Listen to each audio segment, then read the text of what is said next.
নমস্কার, আমি প্রত্যয়। তো এখনো এই ভিডিওতে সায়ন্তন ঘোষাল পরিচালিত সোনার কেল্লায় যক্ষের ধন বহু প্রতীক্ষিত কাজ দর্শক আসনে বসে এই সিনেমাটা কীরকম কী লাগলো সেই এক্সপিরিয়েন্স আপনাদের সামনে শেয়ার করব এবং অ্যাজ এ মুভি রিভিউয়ার হিসেবে এই কাজের কোন কোন দিক ভালো এবং কোন কোন দিকগুলো আমার কাছে ভালো লাগেনি এবং সেইগুলো আমার কাছে ওয়ার্ক করেনি সেই বিষয়টাও আপনাদের সামনে রাখবো। ওকে, তা ভিডিওটা পুরোটা দেখার চেষ্টা করবেন, তাহলে আপনাদের মনে হতে পারে যে সত্যিকারের এই সিনেমাটা দেখবার দরকার আছে। মানে আপনারা যেহেতু পয়সা খরচা করে সিনেমাটা দেখতে যাচ্ছেন, তা আমিও তো পয়সা খরচা করেই সিনেমাটা দেখতে যাচ্ছি, তা আমাকে তো কেউ দেখায়নি আমাকে সিনেমাটা। দেখুন, প্রথম কথা হচ্ছে যদি দর্শকের দৃষ্টিভঙ্গি দিয়ে দেখি, তাহলে যেহেতু কোয়েল মল্লিকের এরকম একটা কামব্যাক এবং যখন থেকে আমরা জানতে পেরেছি এই কাজের সাথে কোয়েল মল্লিক আছে এবং আমাদের একটা কিন্তু আলাদা চাহিদা ছিল, মানে চাহিদাটা সেটা অনেকটা বেড়ে গেছিলো এবং প্রত্যাশাও কিন্তু অনেকটা বেড়ে গেছিলো। গল্পে যাওয়ার আগে আপনাদেরকে বলে রাখি, যেহেতু এটা সুরিন্দর ফিল্মসের কাজ, সুতরাং বুঝতেই পারছেন যে এই কাজের প্রোডাকশন ভ্যালু কীরকম।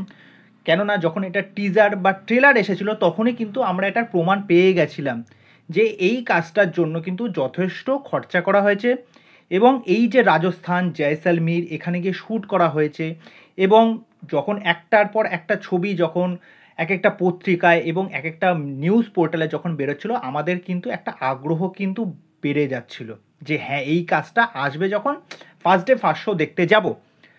তা এই সিনেমার কোন কোন দিক দর্শক হিসাবে আমার পজিটিভ লেগেছে, আমার পছন্দ লেগেছে, তা প্রথমেই যেটা বলতে হবে এই সিনেমার প্রোডাকশন ভ্যালু, সেটা খুব পলিশড।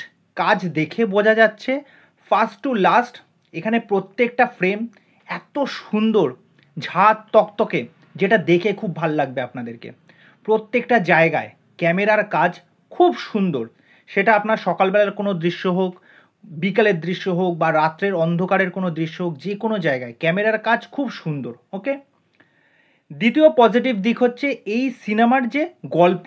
দেখুন, এই গল্পের জন্য কিন্তু যথেষ্ট রিসার্চ করা হয়েছে, খুব রিসার্চ করে কিন্তু এই সিনেমাটাকে আদ্যোপান্ত একটা সুতোয় বাঁধা হয়েছে ফার্স্ট টু লাস্ট। মানে লেখনী খুব ভালো ছিল এবং সেটা কিন্তু যথেষ্ট রিসার্চ করা। এক ফোঁটাও না যে ওপরের স্তরে একদম সেই যেমন তেমন করে বানিয়ে দিলাম দর্শকদের মন জোগানোর জন্য, একটা হাসি ঠাট্টা মাজা কি আর কি এরকম নানা রকম করে যেমন তেমন করে একটা বানিয়ে দিলাম না, প্রপার রিসার্চ করে প্রপার সুন্দরভাবে এটা এক্সিকিউট করা হয়েছে। ওকে, 3 নম্বর পজিটিভ দিক হলো কোয়েল মল্লিক। কোয়েল মল্লিককে আপনারা অনেকটা সময় পর পাচ্ছেন। কোয়েল মল্লিক যখন স্ক্রিনে আসবে, তার সেই সারলতা, তার সেই মাধুর্য, তার সে চাহনি, সে যখন শাড়ি পরছে, সে যখন কথাগুলো বলছে, কোয়েলের প্রেজেন্সটাই একটা আলাদা মানে মাত্রা এনে দিচ্ছে, যেটা দেখে ভাল লাগছে। মানে তাকে তো এমনি এমনি টলি কুইন বলা হয় না, সুতরাং কোয়েলের একটা দারুণ গুরুত্ব আছে এখানে। 4 নম্বর পজিটিভ দিক হচ্ছে এই সিনেমার মধ্যে ব্যাকগ্রাউন্ড মিউজিকের কাজ।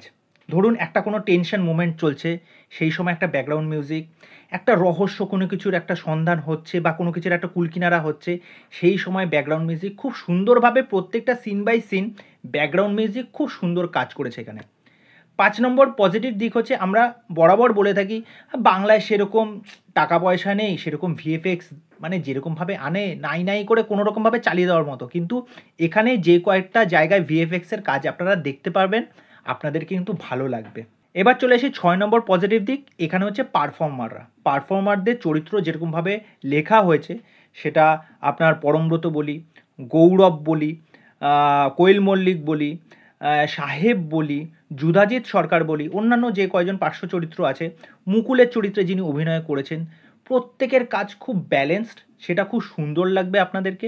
ওকে, 7 নম্বর পজিটিভ দিক হচ্ছে এই সিনেমার স্টোরিটা প্রথম থেকে আস্তে আস্তে আস্তে করে দেখানো হচ্ছে, গল্পের মোড়ক আস্তে আস্তে খোলা হচ্ছে, যে মুকুল তার পূর্বজন্মের কথা মনে করতে পারছে, তার পূর্বজন্মের স্মৃতি সমস্ত কিছু সে তার মাথায় ঘুরছে, সেইগুলো সমস্ত কিছু সে ভিজুয়ালাইজ করতে পারছে এবং সেই যে পরশ পাথর, সেই পরশ পাথর কী করে তার লাইফটাকে চেঞ্জেস আনবে, এই পরশ পাথরের মধ্যে কি আশীর্বাদ আছে না অভিশাপ আছে, এবং এই পরশ পাথরকে কেন্দ্র করেই মুকুলের জীবন কিন্তু একটা সংকটের মধ্যে আছে। ওকে, তা এর চেয়ে বেশি জানতে হলে আপনাদের সিনেমাটা দেখে আসতে হবে। তা ওভারঅল আমি অনেক কটা পজিটিভ দিক বললাম, তা এইগুলো দর্শক হিসাবে কিন্তু আপনাদের ভালো লাগবে। অ্যাজ এ মুভি রিভিউয়ার হিসাবেও কিন্তু আমি বলবো এইগুলোই হচ্ছে এই সিনেমার সবচেয়ে বড় পজিটিভ দিক। এবার যদি চলে আসি এই সিনেমার নেগেটিভ দিক, দর্শক হিসাবেও হয়তো আপনাদের এই বিষয়টা মনে হতে পারে, যেহেতু এই কাজটায় অনেক তথ্য দেওয়া হচ্ছে, অনেক গল্প নির্ভর, তথ্য নির্ভর একটা সিনেমা, আপনাদের মনে হতে পারে যে এত তথ্য এত গল্প, সেটা কিন্তু খুব সুন্দরভাবে দেখাচ্ছে।